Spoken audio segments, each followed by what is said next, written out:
This is how most people remember the Monkees, from their music, their TV show, and their handsome frontman, Davy Jones. Don Berrigan saw it all firsthand, working as the group's publicist, and says Davy Jones was always authentic. I never saw Davy be anything but Davy. Never. Never.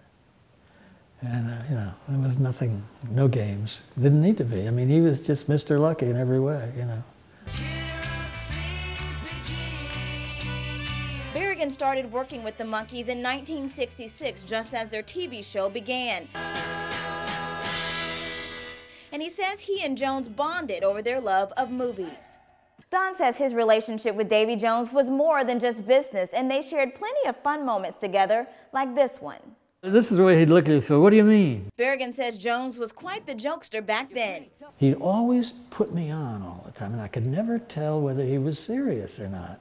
And he'd say, "Oh no, I'm serious," but it turned out that he wasn't, you know. They worked together until 1968 and ran into each other over the years. The most recent time was just 4 years ago when Berrigan saw Jones in Rogers signing autographs at a local Walmart. I stood in line with everybody else, you know, and they saw me and grabbed me and pulled me up to the front, you know, and signed all the stuff and everything, you know. That was the last time I saw him. And while the world remembers Davy Jones and his music, Berrigan will also remember his spirit.